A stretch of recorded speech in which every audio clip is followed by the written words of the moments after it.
성경, 신약. 바르나바와 사울이 선교사로 파견되다. 13. 안티오키아 교회에는 예언자들과 교사들이 있었는데 그들은 바르나바, 니게르라고 하는 시메온, 키레네 사람 루키오스, 헤로데 영주의 어린 시절 친구인 마나엔, 그리고 사울이었다. 그들이 주님께 예배를 드리며 단식하고 있을 때 성령께서 이르셨다. 내가 일을 맡기려고 바르나바와 사울을 불렀으니 날 위하여 그 일을 하게 그 사람들을 따로 세워라. 3. 그래서 그들은 단식하며 기도한 뒤 그 두 사람에게 안수하고 나서 떠나보냈다. 13장 1절부터 3절. 교회사의 새로운 단계가 시작된다. 복음이 이방인 사회에도 전파된다. 안티오키아 교회는 이미 조직되어 있는 것으로 나온다. 기능이 나뉘어 있고 회의에서 모든 일을 결정하고 기도하면서 분별하는 분위기와 성령의 지시에 따르는 분위기를 가지고 있었다. 선교활동은 개인들의 창의에서 생겨나지 않고 생명으로 충만한 공동체부터 출발하여 생겨난다. 공동체가 선교활동을 할 개인들을 선택하고 임명한다.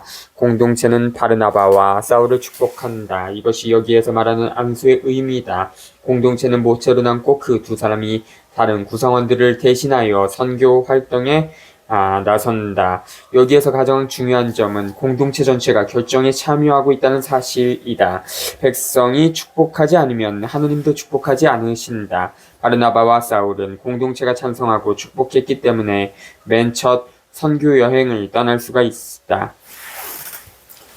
성령의 결정은 복음의 누룩을 전파하려는 열정에 사로잡힌 공동체의 진지하고도 기다란 여러 차례의 모임을 거쳐서 나온다. 이처럼 성령께서 자기네 자신만을 생각하지 않고 다른 사람들이 자유롭게 살기를 염원하고 열망하는 많은 사람들의 공동 성찰을 통하여 활동하신다. 이것이 하나님의 계획이다.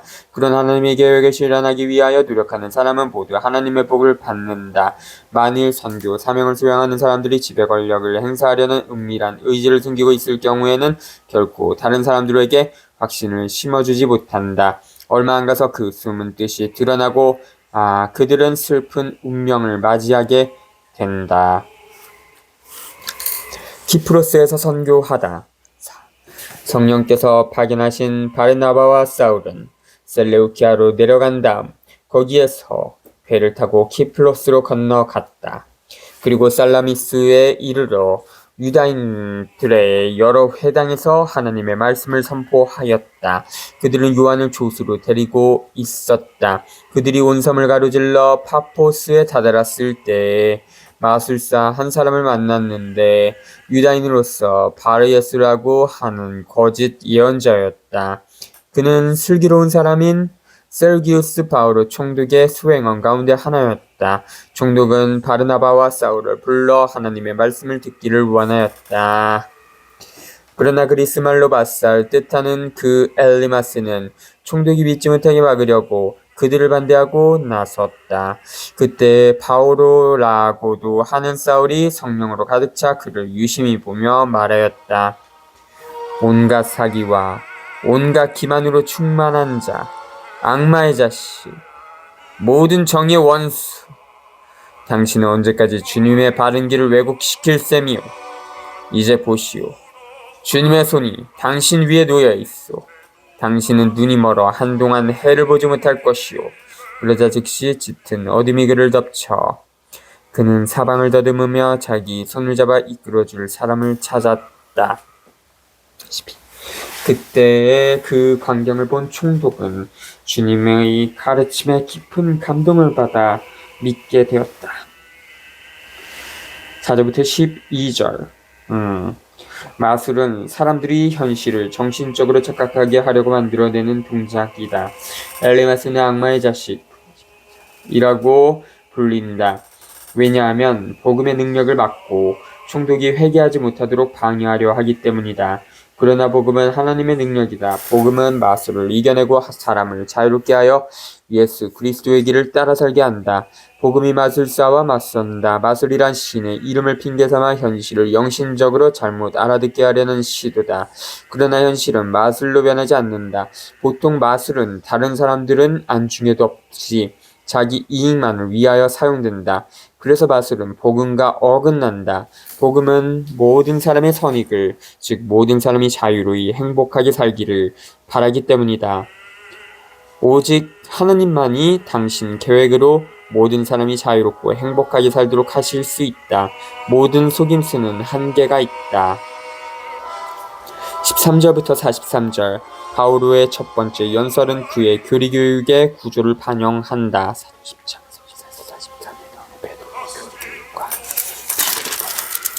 이 연설에서 열쇠가 되는 관념은 그리스도 부활의 열매로 본 구원이다. 하나님의 인도를 받은 이스라엘의 역사는 이미 과거의 일이다. 하나님께서 이스라엘에게 해주신 약속은 그 약속의 성취와 긴장 관계에 있었다. 하나님께서는 예수님 안에서 그 약속을 이루신다.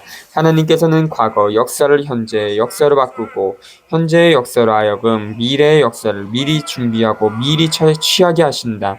이스라엘의 당국자들은 하나님 약속의 내용을 알고 있으면서도 예수님을 물리치고 죽였다.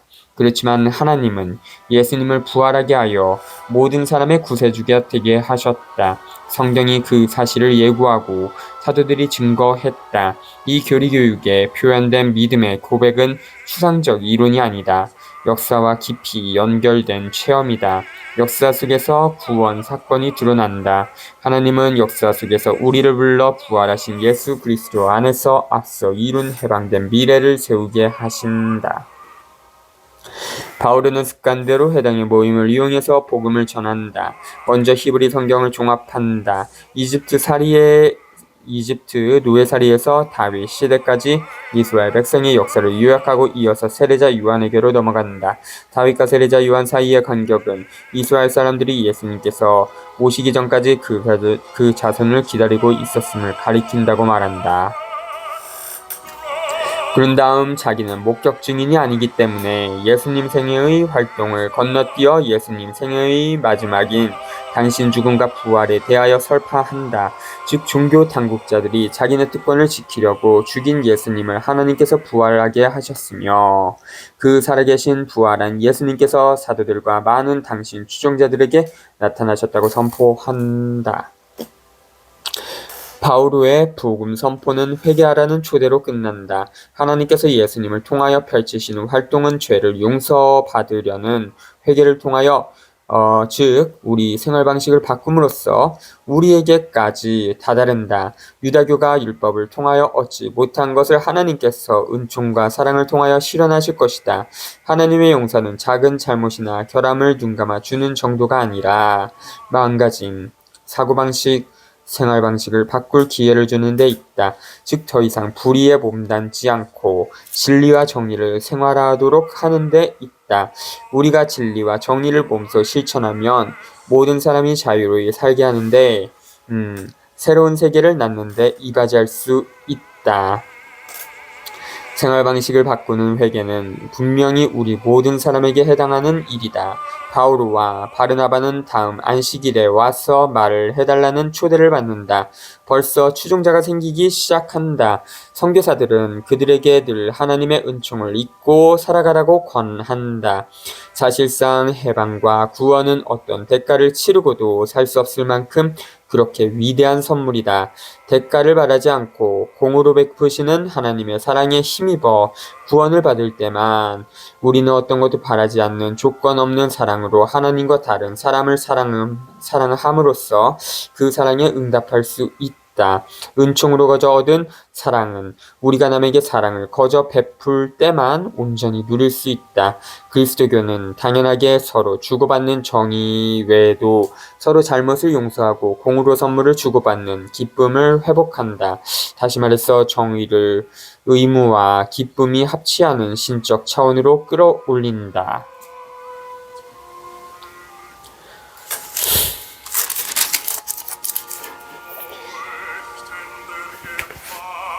피시디아의 안티오키아에서 선교하다. 바울 일행은 파포스에서 배를 타고 팜필리아의 페르게로 가고 요한은 그들과 헤어져 예루살렘으로 돌아갔다. 그들은 페르게에서 더 나아가 피시디아의 안티오키아에 이르러 안식일의 회당에 들어가 앉았다. 율법과 예언서 봉독이 끝나자 회당장들이 그들에게 사람을 보내어 형제들이여 백성을 격려할 말씀이 있으면 해주십시오 하고 말하였다. 그러자 바오로가 일어나 조용히 하라고 손짓한 다음 이렇게 말하였다. 이스라엘인 여러분, 그리고 하나님을 경외하는 여러분, 내 말을 들어보십시오. 이 이스라엘 백성의 하나님께서는 우리 조상들을 선택하시고 이집트 땅에서 나그네 살이할 때에 그들을 큰 백성으로 키워주셨으며 권능의 팔로 그들을 거기에서 데리고 나오셨습니다. 그리고 약 40년 동안 광야에서 그들의 소행을 참아주시고 가나안 땅에서 7민족을 멸하시어 그 땅을 그들의 상속 재산으로 주셨는데 그때까지 약 450년이 걸렸습니다. 그 뒤에 사무엘 예언자 때까지 판관들을 세워주시고 그 다음에 그들이 임금을 요구하자 하나님께서는 베냐민 지파 사람으로서 키스의 아들인 사울을 그들에게 40년 동안 임금으로 세워주셨습니다. 그러고 나서 그를 물리치시고 그들에게 다윗을 임금으로 세우셨습니다. 그에 대해서는 내가 이사이의 아들 다윗을 찾아냈으니 그는 내 마음에 드는 사람으로 나의 뜻을 모두 실천할 것이다 하고 증언해 주셨습니다. 이 다윗의 후손 가운데에서 하나님께서는 약속하신 대로 예수님을 구원자로 이스라엘에 보내셨습니다. 이분께서 오시기 전에 요한이 이스라엘 온 백성에게 회개의 세례를 미리 선포하였습니다. 요한은 사명을 다 마칠 무렵 이렇게 말하였습니다. 너희는 내가 누구라고 생각하느냐? 나는 그분이 아니다. 그분께서는 내 뒤에 오시는데 나는 그분의 신발끈을 풀어드리기에도 합당하지 않다. 형제 여러분, 아브라함의 후손 여러분, 그리고 하나님을 경외하는 여러분, 이 구원의 말씀이 바로 우리에게 파견되셨습니다. 그런데 예루살렘 주민들과 그들의 지도자들은 그분을 알아보지 못하고 단죄하여 안식일마다 본독되는 예언자들의 말씀이 이루어지게 하였습니다. 그들은 사형에 처할 아무런 제목도 찾아내지 못하였지만 그분을 죽이라고 빌라도에게 요구하였습니다. 그리하여 그분에 관하여 성경에 기록된 모든 것을 그들이 그렇게 다 이행한 뒤 사람들은 그분을 나무에서 내려 무덤에 모셨습니다. 그러나 하나님께서는 그분을 죽은 이들 가운데에서 다시 일으키셨습니다.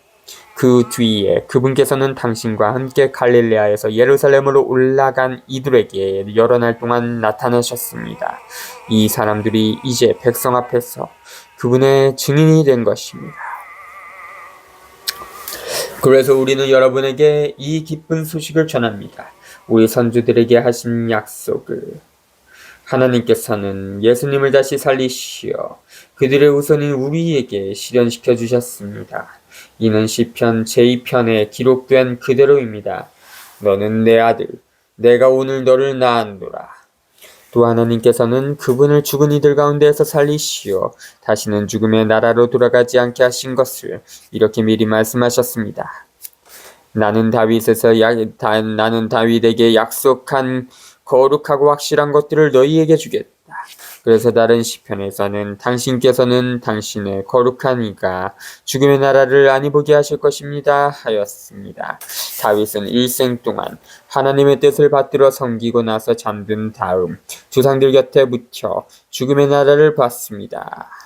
그러나 하나님께서 다시 일으키신 그분께서는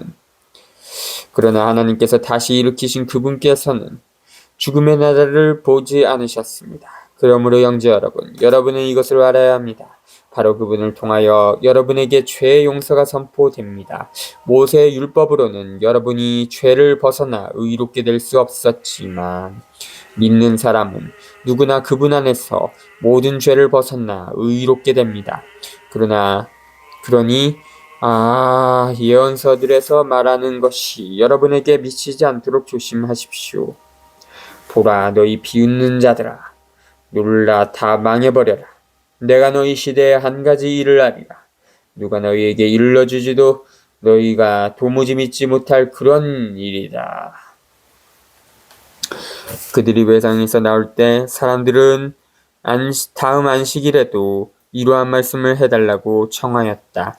회중이 흩어진 뒤에 많은 유다인과 유다교로 개종하여 하나님을 섬기는 이들이 따라오자 바오로와 바르나바는 그들에게 이야기하며 하나님의 은총에 계속 충실하라고 권하였다. 그 다음 안식일에는 주님의 말씀을 들으려고 도시 사람들이 거의 다 모여들었다. 44절부터 52절 그리스도교 선교사들이 두 집단, 즉 복음을 기쁘게 열정적으로 받아들이는 이방인과 복음을 거절하고 거칠게 반발하고 시기하는 유다인 사이에 끼어 있다. 이 순간은 그리스도교에서 역사적으로 중요한 순간이다. 유다인 세계에서 이방인 세계로 건너가는 순간이다. 집단들을 갈라놓는 쌍날 칼은 더 이상 율법이 아니라 하나님의 말씀, 즉 구원의 선포다.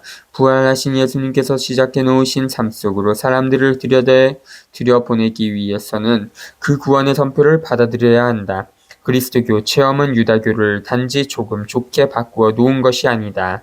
진리와 정의와 사랑을 실현하시려는 하나님의 계획을 받아들이지 않는 자들은 귀부인들과 도시에 힘 있는 자들이다.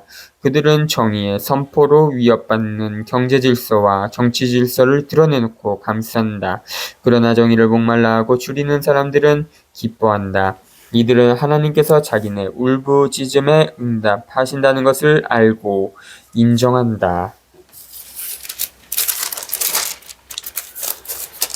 그 군중을 보고 유다인들은 시기심으로 가득 차 모독하는 말을 하며 바오로의 말을 반박하였다. 그러나 바오로와 바르나바는 담대히 말하였다. 우리는 하나님의 말씀을 먼저 여러분에게 전해야만 했습니다. 그러나 여러분이 그것을 배척하고 영원한 생명을 받기에 스스로 합당하지 못하다고 판단하니 이제 우리는 다른 민족들에게 돌아섭니다. 사실 주님께서 우리에게 이렇게 명령하셨습니다. 땅 끝까지 구원을 가져다 주도록 내가 너를 다른 민족들의 빛으로 세웠다. 다른 민족 사람들은 이 말을 듣고 기뻐하며 주님의 말씀을 찬양하였다. 그리고 영원한 생명을 얻도록 정해진 사람들은 모두 믿게 되었다. 그리하여 주님의 말씀이 그 지방에 두루 퍼졌다. 그러나 유다인들은 하나님을 섬기는 귀부인들과 그 도시의 유지들을 선동하여 바오로와 바르나바를 박해하게 만들고 그 지방에서 그들을 내쫓았다. 그들은 발의 먼지를 털어버리고 나서 이코니온으로 갔다. 52. 제자들은 기쁨과 성령으로 가득 차 있었다. 이코니온에서 선교하다. 14. 바오로와 바르나바는 이코니온에서도 전과 마찬가지로 유다인들의 해당에 들어가 설교하였다. 그리하여 수많은 유다인과 그리스인이 믿게 되었다. 그러나 믿기를 거부한 유다인들은 다른 민족 사람들을 자극하여 형제들에게 나쁜 감정을 품게 만들었다. 그래서 바오로와 바르나바는 그곳에 오랫동안 머무르면서 주님을 의지하며 담대히 설교하였다. 주님께서는 그들의 손을 통하여 표징과 이적들이 일어나게 해주시어 당신 은총에 관한 그들의 말을 확인해 주셨다. 그리하여 그 도시 사람들이 둘로 갈라져 한쪽은 유다인들의 편을 들고 다른 쪽은 사도들의 편을 들었다. 그런데 다른 민족 사람들과 유다인들이 저희 지도자들과 더불어 사도들을 괴롭히고 또 돌을 던져 죽이려고 하였다. 바오로와 바르나바는 그 일을 알아채고 리카오니아 지방의 도시 리스트라와 데르베와 그 근방으로 피해갔다. 그들은 거기에서도 복음을 전하였다. 14장 1절부터 7절 선교사들은 이제 또 다른 두 가지 집단 사이에 있게 된다. 즉 유다인과 마찬가지로 이방인 가운데서도 자기들을 받아들이는 사람들과 받아들이지 않는 사람들 사이에 있게 된다. 유다인 집단과 이방인 집단 모두 다 자기 안의 말씀을 받아들이는 사람들이 있는가 하면 거절하는 사람들이 있다. 분명한 개념으로 제시되고 실천을 수반한 그리스도교 제안은 위기와 분열을 가져온다. 복음 선포는 중립을 견디지 못하고 목숨을 걸고서 무릎 꿇지 않는 사도들과 비슷한 결단을 요구한다. 그들은 약할지라도 성령으로부터 나오는 자유와 능력을 가지고 용감하게 계속 복음을 선포한다. 그러다가 그리스도교 전원을 물리치는 자들에게서 박해를 받는다.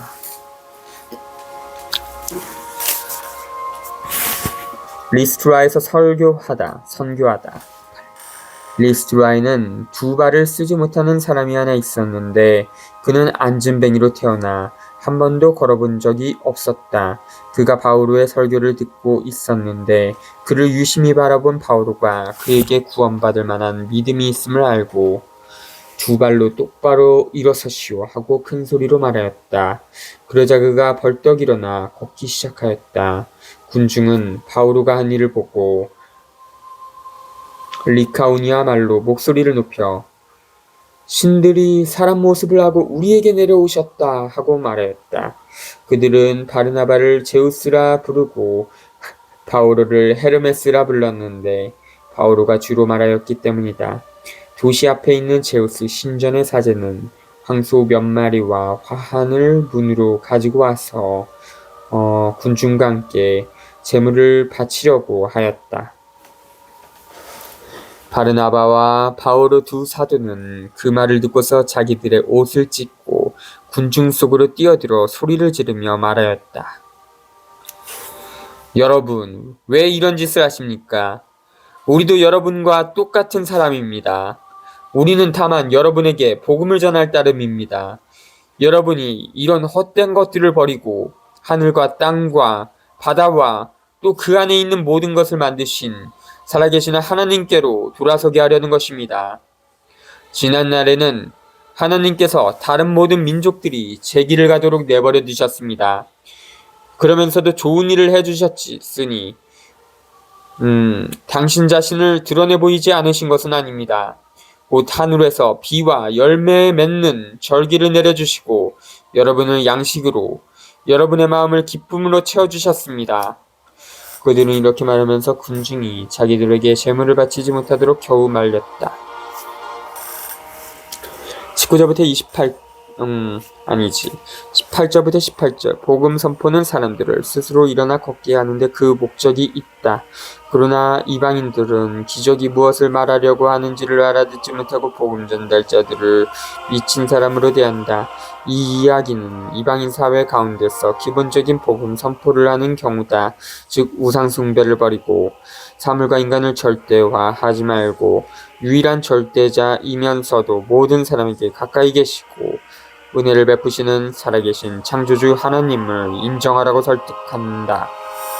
바오로와 바르나바는 사람들이 자기들을 신으로 떠받들려 하자 우리도 여러분과 똑같은 사람입니다 하고 분명히 말한다. 그리고 복음을 전하며 그들로 하여금 우상을 버리고 살아계신 하나님께 돌아오게 하려고 왔을 따름이라고 선언한다. 우상 숭배는 사람들을 사람답지 못하게 하고 그들의 생명을 위협한다. 우상을 숭배하는 잘못에서 벗어난다는 것은 책임감 있는 자유의지로 살 길을 선택하기 위하여 환상에 사로잡히지 않음을 뜻한다. 19절부터 28절 무엇 때문에 그리스도교 공동체들은 박해를 받게 되어 있는가? 그리스도인들이 생활하고 증거한 복음이 하나님 나라를 선포하고 백성을 노예로 만들고 희생시키는 우상 숭배에서 벗어나게 하고 사랑과 정의와 자유와 생명의 바탕을 둔 사회를 세우게 하기 때문이다. 재력과 권력과 명성이라는 우상의 뿌리를 둔 불의한 사회는 그리스도인들의 증거로 인해서 자기 본 모습이 폭로됨을 느끼고 모든 수단을 다 써 반발하고 자기 사회를 허물어뜨리려고 위협하는 새로움을 탄압하고 없애려고 애쓴다. 이때 그리스도인들은 믿음을 굳게 지켜야 한다. 즉 증거의 진실성을 지켜야 한다. 복음에 누르기 불이한 사회 질서에 의하여 거짓되게 흡수되거나 흐려지지 않게 해야 한다.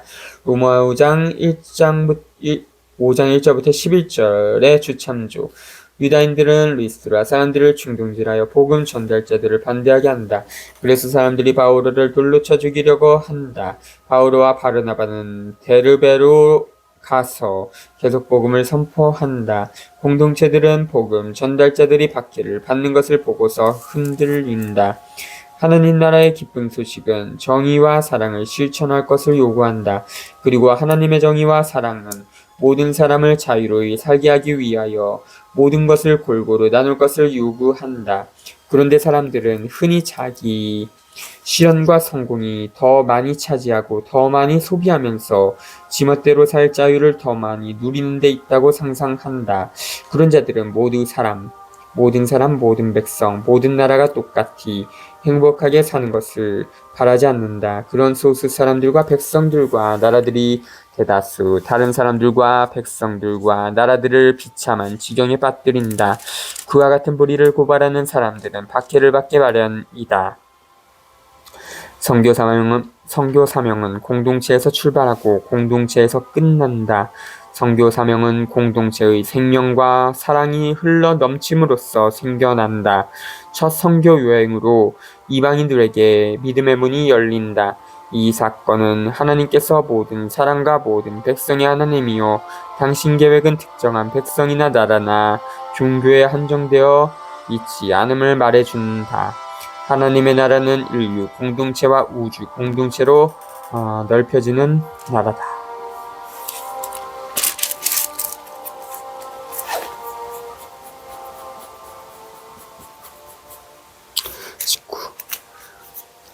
그런데 안티오키아와 이코니온에서 유다인들이 몰려와 군중을 설득하고 바오로에게 돌을 던졌다.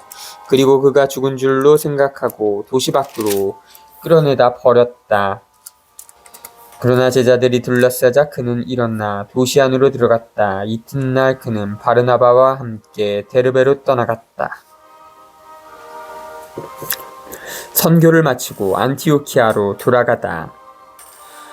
바오로와 바르나바는 그 도시에서 복음을 전하고 수많은 사람을 제자로 삼은 다음 리스트라와 이코니온으로 갔다가 이어서 안티오키아로 돌아갔다. 그들은 제자들의 믿음에 힘을 북돋아주고 계속 믿음에 충실하라고 격려하면서 우리가 하나님의 나라에 들어가려면 많은 환난을 겪어야 합니다 하고 말하였다. 그리고 교회마다 제자들을 위하여 원로들을 임명하고 단식하며 기도한 뒤에 그들이 믿게 된 주님께 그들을 의탁하였다. 바오로와 바르나바는 피시디아를 가로질러 팜필리아에 다다라 페르게에서 말씀을 전하고서 아탈리아로 내려갔다. 거기에서 배를 타고 안티오키아로 갔다. 바로 그곳에서 그들은 선교 활동을 위하여 하나님의 은총에 맡겨졌었는데 이제 그들이 그 일을 완수한 것이다. 그들은 도착하자마자 교회 신자들을 불러 하나님께서 자기들과 함께 해주신 모든 일과 또 다른 민족들에게 믿음의 문을 열어주신 것을 보고하였다. 그리고 제자들과 함께 오래 머물렀다. 예루살렘에서 사도회의가 열리다. 15. 유다에서 어떤 사람들이 내려와 모세의 관습에 따라 할례를 받지 않으면 여러분은 구원을 받을 수 없습니다 하고 형제들을 가르쳤다. 그리하여 바오로와 바르나바 두 사람과 그들 사이에 적지 않은 분쟁과 논란이 일어나 그 문제 때문에 바오로와 바르나바와 신자들 가운데 다른 몇 사람이 예루살렘에 있는 사도들과 원로들에게 올라가기로 하였다. 이렇게 안티오키아 교회에서 파견된 그들은 페니키아와 사마리아를 거쳐 가면서 다른 민족들이 하나님께 돌아선 이야기를 해주어 모든 형제에게 큰 기쁨을 줬다. 그들은 예루살렘에 도착하여 교회와 사도들과 원로들의 영접을 받고 하나님께서 자기들과 함께 해주신 모든 일을 보고하였다. 그런데 바리사이파에 속하였다가 믿게 된 사람 몇이 나서서 그들에게 할례를 베풀고 또 모세의 율법을 지키라고 명령해야 합니다 하고 말하였다. 15장 1절부터 5절. 유다인 사회에도 뿌리내리고 이방인 사회에도 뿌리내린 교회는 처음으로 커다란 갈등을 겪게 된다. 유다교 출신 그리스도인들은 계속 할례를 실천하고 율법 규정을 지키고 있었다. 그러나 복음화 활동은 회개한 이방인에게 그런 유다교 관습을 강요하지 않았다. 그런데 예루살렘에서 온 어떤 사람들, 이 회개한 이방인도 구원을 받으려면 회개한 유다인이 지키는 규정을 지켜야 한다고 가르치기 시작했다. 다시 말해서 먼저 유다인을 본받은 다음에 그리스도인이 되어야 한다고 가르쳤다. 이 문제는 매우 심각했다. 유다교 관습은 그리스도교 전원의 본질에 속하는가? 교회의 선교 활동은 과연 복음을 전달하고 있는가? 아니면 복음을 특정한 사회의 문화와 혼동하면서 특정한 백성의 가치관을 다른 백성에게 강요하는가? 복음은 자유와 해방을 가져다 주는 누룩이지 다른 백성의 혼을 가두고 시달리게 하는 초월적인 구조가 아니다. 이 문제를 해결하기 위해서는 예루살렘 모 교회와 대화할 필요가 있었다. 그때까지만 해도 예루살렘 교회에는 여러 사도들과 원로 집단이 있고 그 가운데는 틀림없이 예루살렘 교회의 수장인 야고보가 있었을 것이다.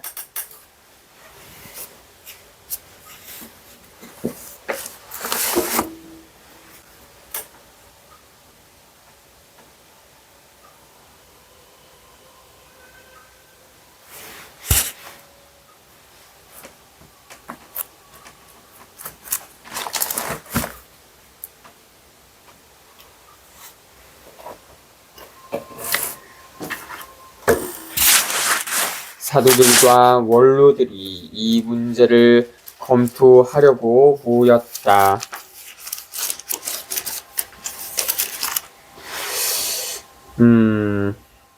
오랜 논란 끝에 베드로가 일어나 그들에게 말하였다.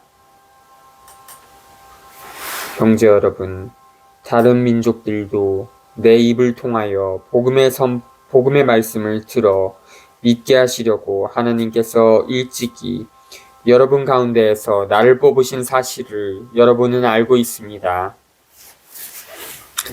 사람의 마음을 아시는 하나님께서는 우리에게 하신 것처럼 그들에게도 성령을 주시어 그들을 인정해 주셨습니다.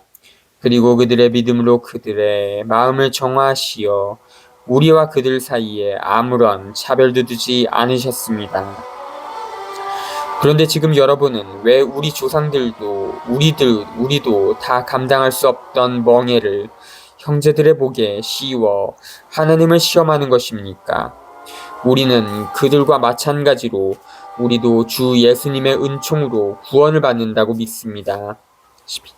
그러자 온 회중이 잠잠해졌다.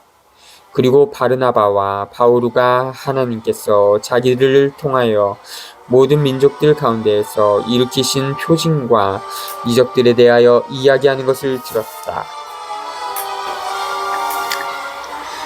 6절부터 12절. 베드로는 교회의 일치를 꾀하는 기본 방향을 취하고 있다. 베드로는 구체적인 사실에서 출발한다. 베드로는 이방인들에게 복음을 전한 첫 번째 사람이었다. 그는 하나님께서 이방인과 유다인을 차별하지 않고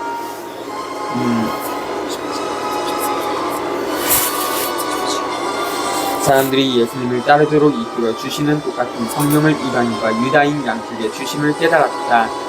그 다음에 베드로는 유다교의 관습은 멍해라는 것, 즉 이방인들에게 강요되어서는 안 되는 문화 요소라는 것, 그리고 모든 사람을 구원하는 것은 예수 그리스도를 믿게 하는 은총이라는 것을 강조한다. 바르나바와 바오로는 베드로의 증거를 다시 강조한다. 13절부터 21절, 야고보는 예루살렘 교회에서 가장 큰 권위를 행사하고 있다. 유다교 출신 그리스도인들에게 야고보는 베드로의 주장을 다시 강조하고 그 주장이 구약 성경에 바탕을 두고 있음을 보여준다. 20에서 21절, 29절도 이 어떤 성경들에는 빠져 있다. 어떤 성경학자들은 이 구절들을 뒤에 가서 덧붙였거나 손질했다고 생각한다. 아마도 루카가 서로 다른 두 가지 묶음을 한 이야기 안에 합쳐 놓았을 것이다. 앞부분에서는 회개한 이방인들의 교회들에게 아무런 제약 없이 온전한 자유를 주고, 둘째 부분에는 유다인과 이방인이 뒤섞여 있는 공동체들에서 겪는 사목의 어려움이 나타나 있다. 그런 공동체들에서 유다인은 이방인을 형제자매로 받아들였지만 불결해지지 않으려고 그들과 더불어 음식을 먹지 않았다. 그래서 야고보는 유다인과 이방인이 뒤섞여 있는 교회들을 위하여 몇 가지 제약을 두기로 결정했다. 즉 이방인들에게도 우상에게 바쳐서 더러워졌다는 것을 먹지 말고, 음란한 행동을 하지 말고, 목졸라 죽인 짐승의 고기와 피를 먹지 말라는 제약을 가함으로써 유다교 출신 그리스도인들을 자극하지 않도록 했다.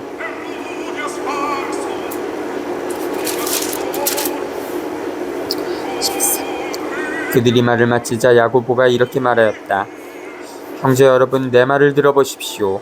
하나님께서 처음에 다른 민족들 가운데에서 당신의 이름을 위한 백성을 모으시려고 어떻게 배려하셨는지 시몬이 이야기해 주었습니다. 이는 예언자들의 말과도 일치하는데 성경에 이렇게 기록되어 있습니다. 그 뒤에 나는 돌아와 무너진 다윗의 초막을 다시 지으리라. 그곳에 허물어진 것들을 다시 지어 그 초막을 바로 세우리라. 그리하여 나머지 다른 사람들도 내 이름으로 불리는 다른 모든 민족들도 주님을 찾게 되리라. 주님이 이렇게 말하고 이 일들을 실행하니 예로부터 알려진 일들이다. 그러므로 내 판단으로는 다른 민족들 가운데에서 하나님께 돌아선 이들에게 어려움을 주지 말고, 다만 그들에게 편지를 보내어 우상에게 바쳐 더러워진 음식과 불륜과 목졸라 죽인 짐승의 고기와 피를 멀리 하라고 해야 합니다.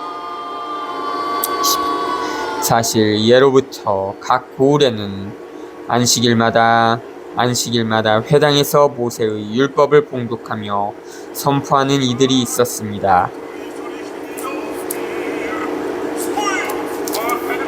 사도회의에서 안티오키아로 편지를 보내다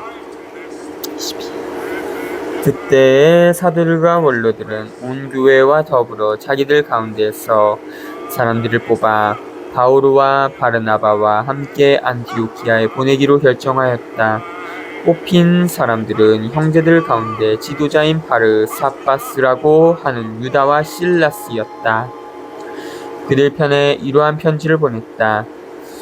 여러분의 형제인 사도들과 원로들이 안티오키아와 시리아와 킬리키아에 있는 다른 민족 출신 형제들에게 인사합니다.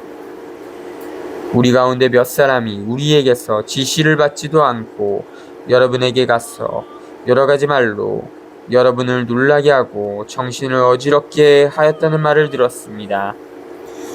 그래서 우리는 사람들을 뽑아 우리가 사랑하는 바르나바와 바오로와 함께 여러분에게 보내기로 뜻을 모아 결정하였습니다. 바르나바와 바오로는 우리 주 예수 그리스도의 이름을 위하여 목숨을 내놓은 사람들입니다. 우리는 또 유다와 실라스를 보냅니다. 이들이 이 글의 내용을 말로도 전할 것입니다. 성령과 우리는 다음에 몇 가지 필수 사항 외에는 여러분에게 다른 짐을 지우지 않기로 결정하였습니다. 19. 곧 우상에게 바쳤던 제물과 피와 목졸라 죽인 짐승의 고기와 불륜을 멀리하라는 것입니다. 여러분이 이것들만 삼가면 올바로 사는 것입니다.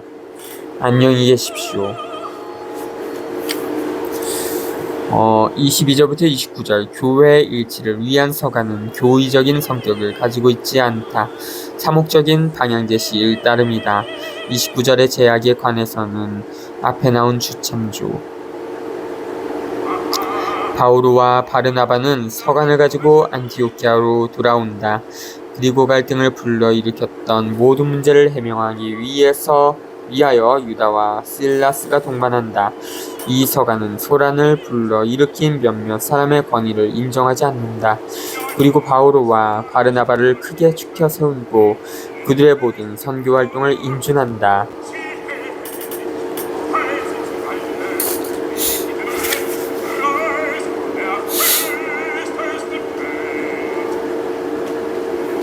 사람들이 이렇게 그들을 떠나보내자 그들은 안티오키아로 내려가 공동체를 모아놓고 편지를 전하였다.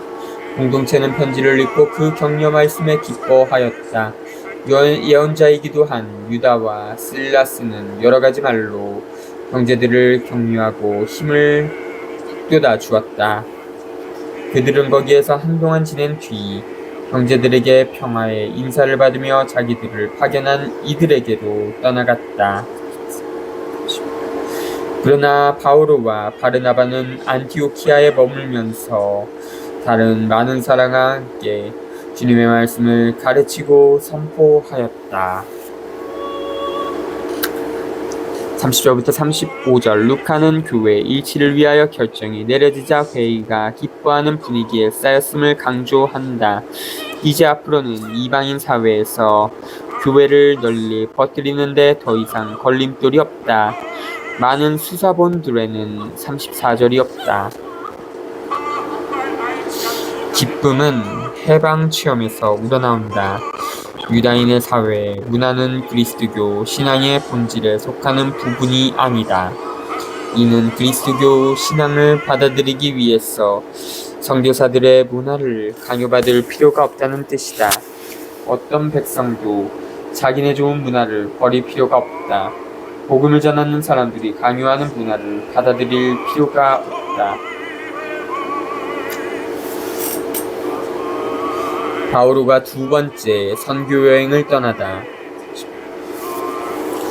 며칠 뒤에 바오로가 바르나바에게 자, 우리가 주님의 말씀을 전한 모든 고을로 형제들을 찾아가 그들이 어떻게 지내고 있는지 살펴봅시다 하고 말하였다. 그런데 바르나바는 마르코라고 하는 요한도 같이 데려가려고 하였다.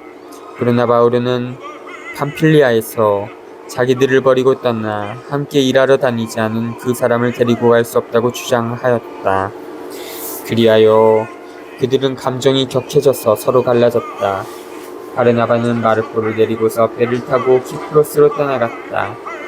바오로는 실라스를 선택하여 떠났는데 형제들은 바오로를 주님의 은총에 맡긴다고 기도해줬다.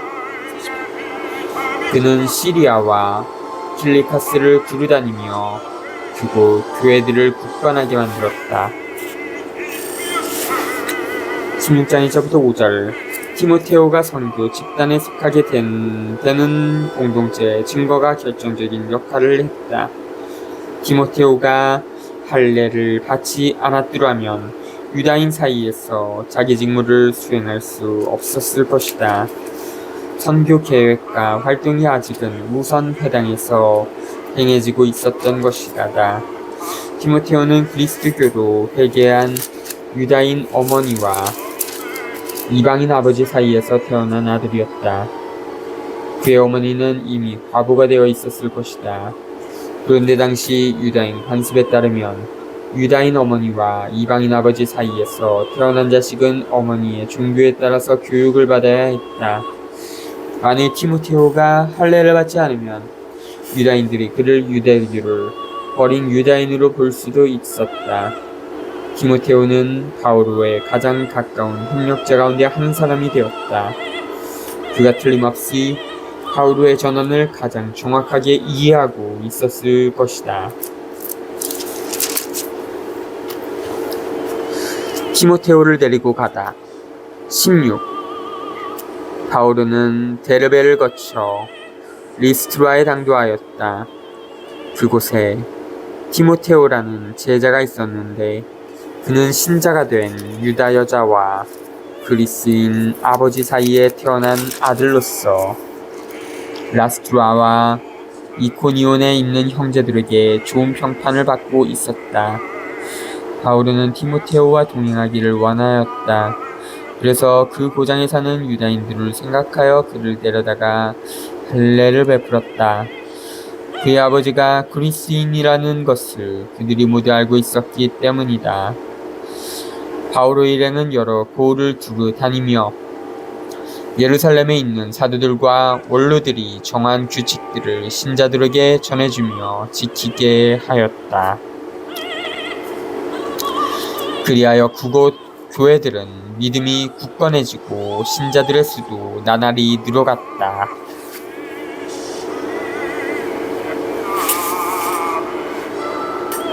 마케도니아에 관한 환시를 보다.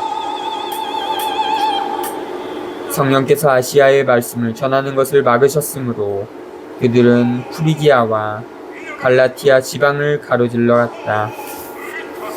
그리고 미시아에 이르러 비티니아로 가려고 하였지만 예수님의 영께서 허락하지 않으셨다. 그리하여 미시아를 지나 트루아스로 내려갔다.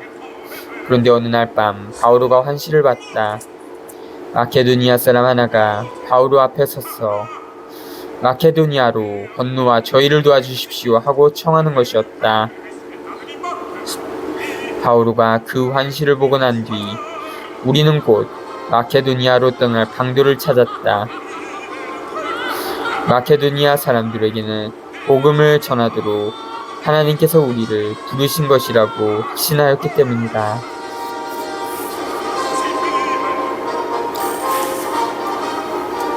6절부터 10절 사도행전에 따르면 선교활동은 공동체를 통하여 선전하고 활동하시는 성령의 인도를 받는다. 바오로가 본 영상은 복음을 전해 주라는 유다인들의 청을 담고 있다. 여기에서 하나님의 뜻이 환시를 통하여 분명하게 나타난다. 그때는 어렴풋하게 형태를 보거나 또는 직관을 통해서 보는 환시의 역할을 크게 인정했다.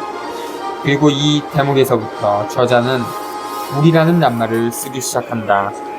이는 선교사들이 집단으로 움직이고 있음을 가리킨다. 바오로는 에페소까지 가려고 계획을 세웠던 것 같다. 그러나 성령께서 바오로의 일행으로 하여금 에페소로 가지 말도록 가로막고 금하셨다고 2번에 걸쳐서 말한다. 성령께서 어떤 모양으로 그렇게 가로막고 금하셨는지 우리는 알지 못한다. 아마도 그들은 생각지 못한 사건이나 피치 못할 사정 때문에 사건을 통하여 나타나는 하나님의 뜻을 가려내려고 애쓰는 믿음으로부터 출발하여 성령의 인도하심을 받았을 것이다.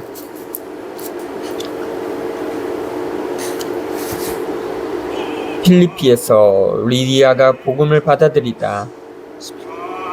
우리는 배를 타고 트루아스를 떠나 사모트라케로 직행하여 이튿날 네아폴리스로 갔다. 거기에서 또 필리피로 갔는데 그곳은 마케도니아 지역에서 첫 번째 가는 도시로 로마 식민지였다.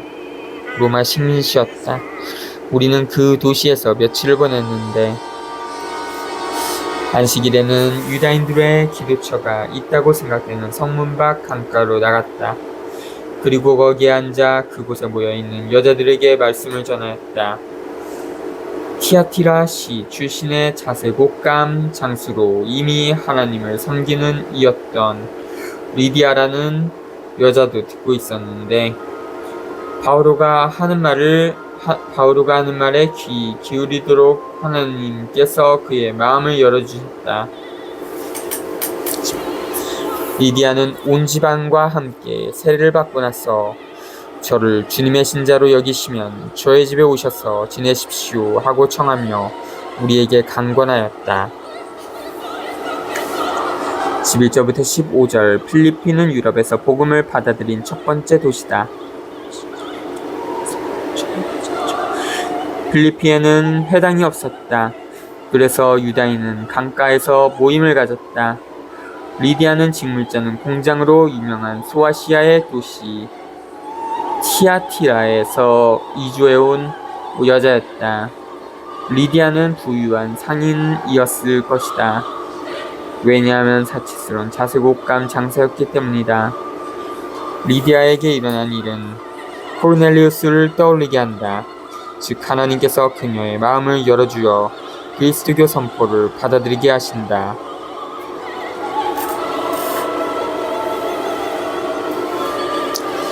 필리핀은 알렉산드로스 대제의 아버지 필리피가 세운 도시다. 이 도시는 많은 특권을 누리는 로마 식민지가 되어 있었다. 이 도시는 자치권을 행하고 조세를 면제받았으며 이탈리아인의 권리, 즉 이탈리아 영토 주민의 권리를 누리고 있었다. 복음 말씀을 들려준 다음 두 번째로 행한 일은 세례를 주는 예절이었다. 온 집안 식구가 함께 세례를 받은 사실은 과부였기 십상인 리디아가 큰 영향력을 가지고 있었음을 보여준다. 본문은 리디아의 집이 늘 사도에게 헌신한 필리피 그리스도교 공동체가 모이던 장소였음을 짐작해 한다. 이 모든 내용은 사목자로 하여금 복음화 임무에 전념할 수 있게 해주는 공동체를 떠올리게 한다. 16절부터 40절 한 젊은 여자가 자기 주인들에게 억눌림을 받고 착취를 당하고 있었다. 바오로는 그 여자를 자유롭게 해준다. 그러자 주인들은 바오로에게 안갚음하려고 정치적인 이유를 내세워 그를 재판에 넘긴다. 이 이야기는 예수님의 해방 실천을 떠올리게 한다. 해방 활동이 예수님을 순환과 죽음과 부활로 이끌었다. 지지는 억눌리는 사람들을 자유롭게 하고 억누르는 자를 엄하게 심판하시는 하나님의 계획을 나타낸다. 바오로의 관심사는 자기가 풀려나는 것이 아니라 정의가 실현되는 것이다. 보통 억압자들은 자기네 탄압 행위에 대한 책임을 지려 하지 않는다. 그 여종은 바오로와 실라스가 백성으로 하여금 빼앗기거나 억눌리지 않도록 해방을 가져다주는 기쁜 소식을 선포하고 있음을 알아차린다. 기쁜 소식이 사람들을 자유롭게 해주고 있었던 것이다. 그 여종 역시 그 기쁜 소식을 듣고 믿어서 억눌리고 빼앗기는 자기 처지에서 벗어난다. 더 이상 다른 사람의 욕심을 채워주는 이용물이 되지 않고 새로운 생활을 시작한다. 이에 돈벌이할 수단을 잃어버린 주인들은 군중을 선동하여 바오로와 실라스를 박해하고 고문하고 감옥에 가둔다. 그러나 로마법은 로마 시민을 법적인 절차를 밟지 않고 멋대로 재판하거나 고문하고 감옥에 가둘 수 없도록 규정하고 있었다. 다른 죄수들이 바오로와 실라스가 하나님께 드리는 찬미가와 기도를 듣고 있는 가운데 하나님께서 개입하여 그들을 모두 풀어주신다. 죄수들은 간수의 목숨을 살리려고 도망가지 않는다. 그것을 보고서 간수는 예수님의 사랑과 그 위력을 깨달아 자기 집안 온 식구들과 더불어 주님의 말씀을 듣고 회개한다. 이제 간수가 바오로와 실라스의 상처를 씻어준다. 예수님을 따라 예수님처럼 살려고 노력하는 사람들은 바오로와 실라스처럼 박해를 받고 고문을 받고 감옥에 갇히고 죽음까지 당할 수가 있다. 그러나 그런 사람들은 살아있을 동안에도 새로운 사람으로 부활해 있고 죽은 다음에는 결정적으로 부활할 것이다. 특기할 만한 점은 리디아 집에서 모인 유럽의 맨 첫 그리스도교 공동체는 여자를 수장으로 삼고 있다는 사실이다.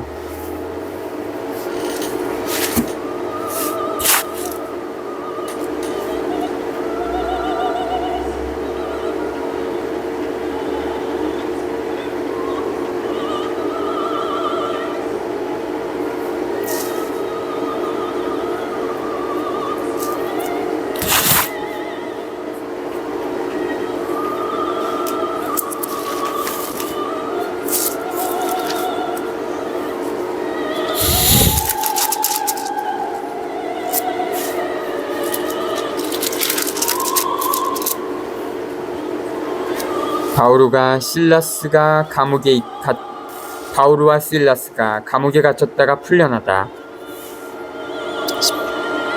우리가 기도처로 갈 때에 점 귀신 들린 하녀 하나를 만났는데 그는 점을 쳐서 주인들에게 큰 돈벌이를 해주고 있었다.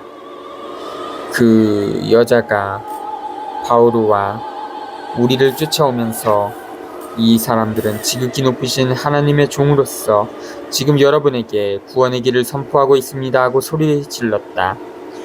여러 날을 두고 그렇게 하는 바람에 언짢아진 바오로가 돌아서서 그 귀신에게 내가 예수 그리스도의 이름으로 너에게 명령하니 그 여자에게서 나가라 하고 일렀다. 그러자 그 순간에 귀신이 나갔다.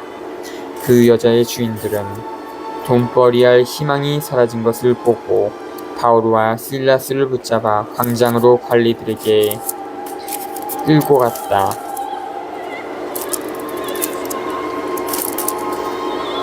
그리고 그들을 행정관들 앞에 데려다 놓고 말하였다.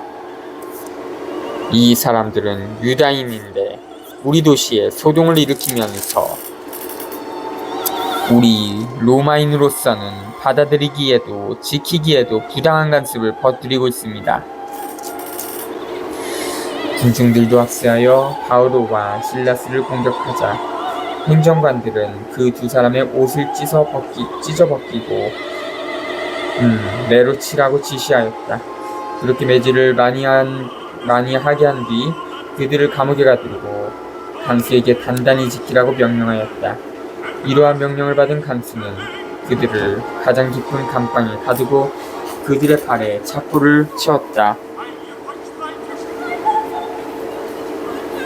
자정 무렵에 바오로와 실라스는 하나님께 찬미가를 부르며 기도하고 다른 수인들은 거기에 귀를 기울이고 있었다. 그런데 갑자기 큰 지진이 일어나 감옥의 기초가 뒤흔들렸다. 그리고 즉시 문들이 모두 열리고 사슬이 다 풀렸다. 잠에서 깨어난 간수는 감옥 문들이 열려있는 것을 보고 칼을 빼어 자결하려고 하였다. 수인들이 달아났으려니 생각하였던 것이다. 그때 바오로가 큰 소리로 자신을 해치지 마시오. 우리가 다 여기에 있어 하고 말하였다. 그러자 간수가 횃불을 달라고 하여 안으로 뛰어들어가 무서워 떨면서 바오로와 실라스 앞에 엎드렸다. 그리고 그들을 밖으로 데리고 나가 두 분 선생님, 제가 구원을 받으려면 어떻게 해야 합니까? 하고 물었다. 그들이 대답하였다. 주 예수님을 믿으시오. 그러면 그대와 그대의 집안이 구원을 받을 것이오. 그리고 간수와 그 집의 모든 사람에게 주님의 말씀을 들려줬다. 간수는 그날 밤 그 시간에 그들을 데리고 가서 상처를 씻어주고 그 자리에서 그와 온 가족이 세례를 받았다. 이어서 그들을 자기 집안으로 데려다가 음식을 대접하고 하느님을 믿게 된 것을 온 집안과 더불어 기뻐하였다. 날이 밝자 행정관들은 시종들을 보내어 그 사람들을 풀어주어라 하고 말하였다. 그래서 간수가 바오로에게 그 말을 전하였다. 행정관들이 여러분을 풀어드리라고 시종들을 보냈습니다. 그러니 이제 나오셔서 평안히 가십시오.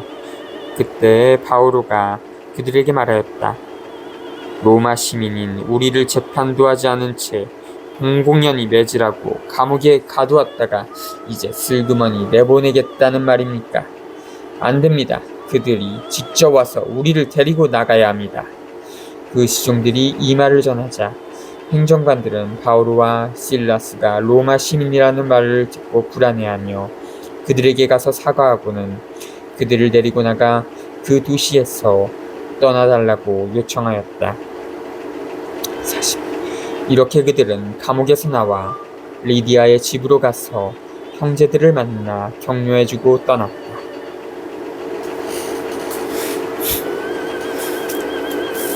17장 1절부터 15절. 유다인들은 백성에 대해 상당한 영향력을 행사하는 외에도 로마 권력으로부터도 관용을 누리고 있었다. 그들은 자기들이 백성 사이에서 누리던 명성을 잃는다고 느끼면서 바오로 일행을 시기하고 공격한다. 한편으로 그들은 로마 권력의 반감이 자기들을 위해 떨어질까 두려운 나머지 어떤 일이 있어도 그리스도교 형상과 자기들이 무관함을 드러내 보이려고 애쓴다.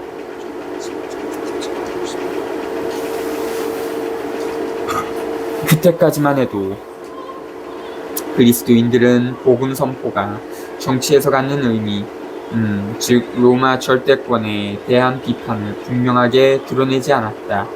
그런데도 유다인들은 그리스도인들을 탄압하기 위하여 복음의 제한과 지배를 일삼는 정치체제가 근본적으로 함께 할 수 없음을 폭로한다.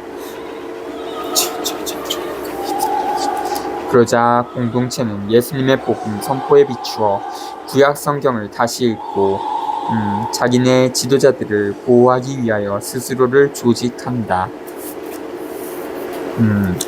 데살로니카는 로마 총독이 자리 잡고 있는 마케도니아 행정 수도로서 이곳에는 여러 가지 문화와 종교가 뒤섞여 있었다.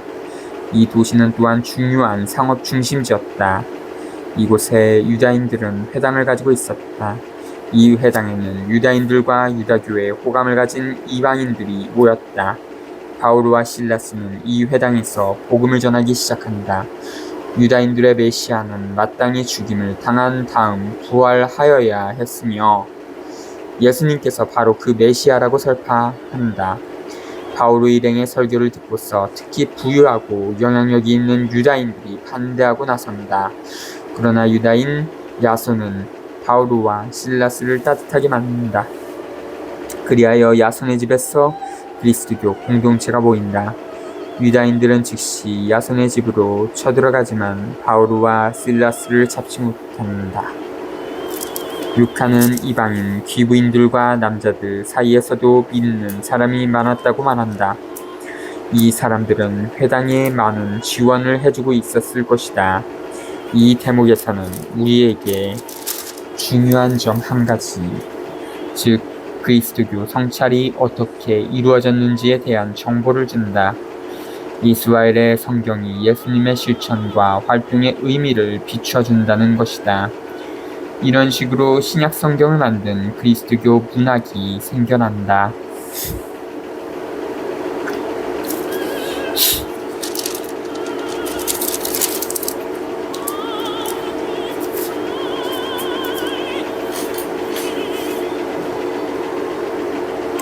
데살로니카에서 선교하다.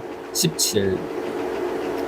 바오로 일행은 암피폴리스와 아폴로니아를 거쳐 데살로니카에 이르렀다. 그곳에는 유다인들의 회당이 있었다. 바오로는 늘 하던 대로 유다인들을 찾아가 새 안식일에 걸쳐 성경을 가지고 그들과 토론하였다. 그는 메시아께서 고난을 겪으신 다음 죽은 이들 가운데에서 다시 살아나셔야 했음을 설명하고 증명하면서 내가 여러분에게 선포하고 있는 예수님이 바로 메시아이십니다 하고 말하였다. 그들 가운데 몇 사람이 감복하여 바오로와 실라스를 따르게 되었다. 또한 하나님을 섬기는 그리스인들 가운데에서 많은 사람과 적지 않은 기부인들도 그렇게 하였다. 그러자 유다인들이 시기하여 거리에 불량배들을 데려다가 군중을 선동하게 하여 그 도시를 혼란에 빠뜨렸다. 그러면서 야손의 집으로 몰려가 바오로 일행을 백성 앞으로 끌어내려고 그들을 찾았다. 그러나 그들을 찾아내지 못하자 야손과 몇몇 형제를 시 당국자들에게 끌고 가서 외쳐댔다. 온 세상에 소란을 일으키던 자들이 여기까지 왔습니다. 야손이 그 자들을 자기 집에 맞아들였습니다. 그 자들은 모두 예수라는 또 다른 임금이 있다고 말하면서 황제의 법령들을 어기고 있습니다. 이렇게 그들은 군중과 또 이 말을 듣는 시 당국자들을 자극하였다. 그러나 시 당국자들은 야손과 나머지 사람들에게서 보석금을 받고 풀어줬다. 베로이아에서 선교하다. 형제들은 바로 그 밤에 바오로와 실라스를 베로이아로 떠나보냈다. 그들은 그곳에 이르러 유다인들의 회당으로 갔다.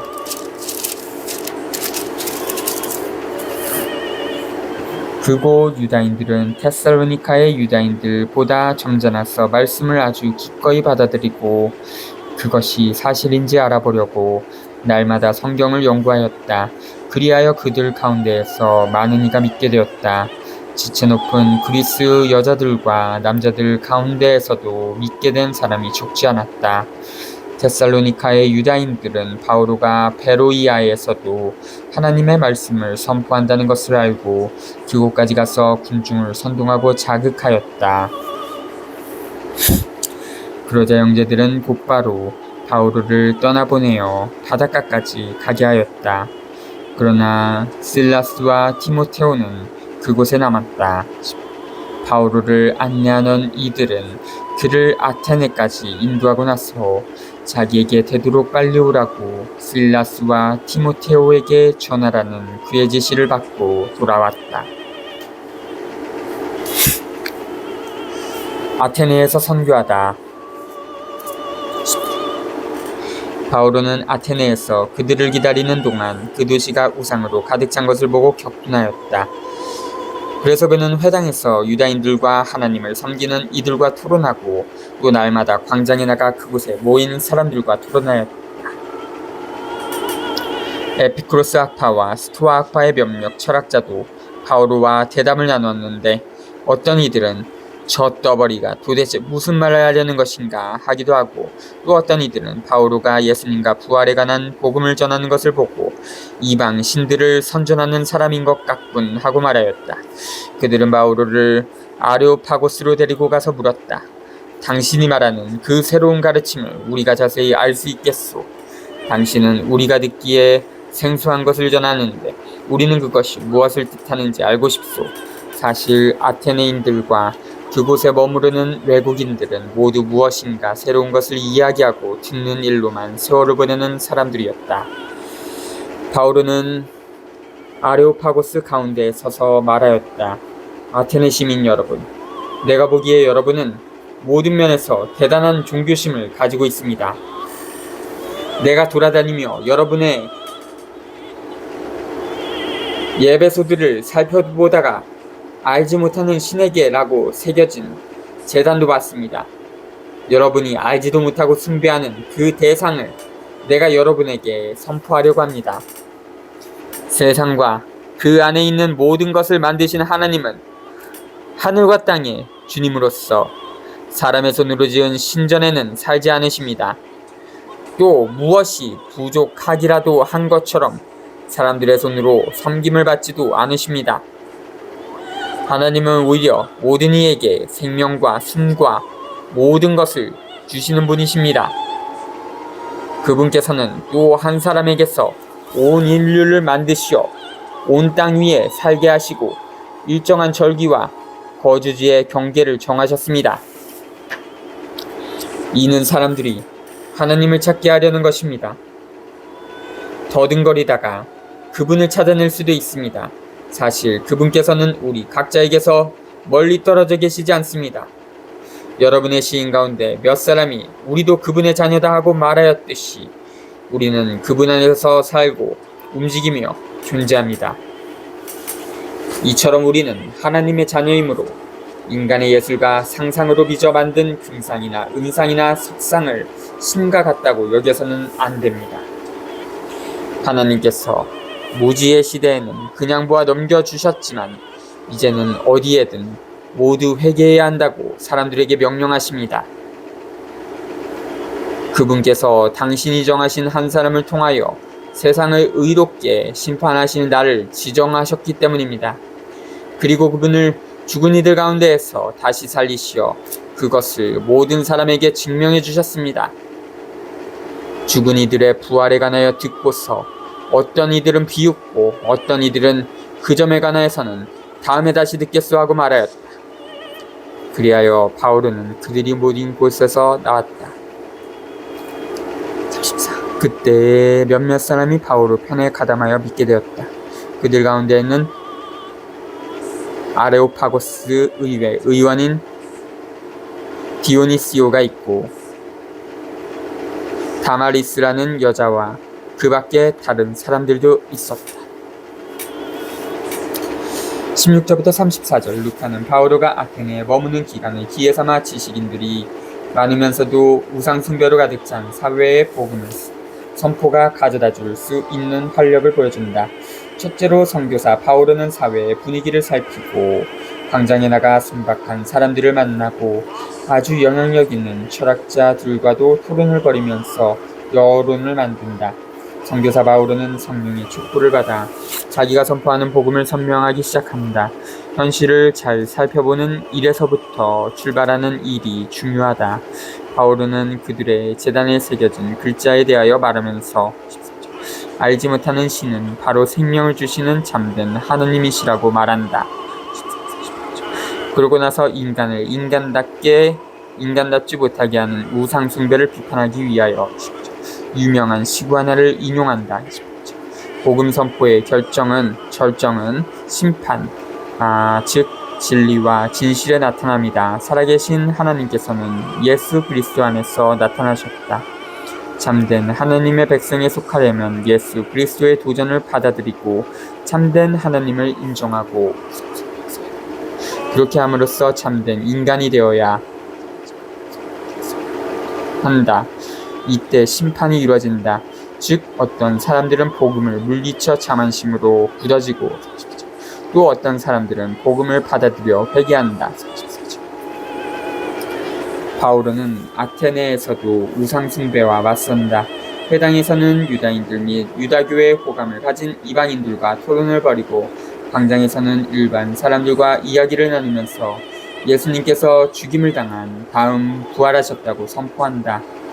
바오로는 우선 우상을 숭배하는 지식인들 및 철학자들과 토론을 벌인다. 아테네 에피쿠로스 학파와 스토아 학파 등 철학자들은 늘 새로운 학설을 추구하면서 토론을 벌이기를 즐겼다.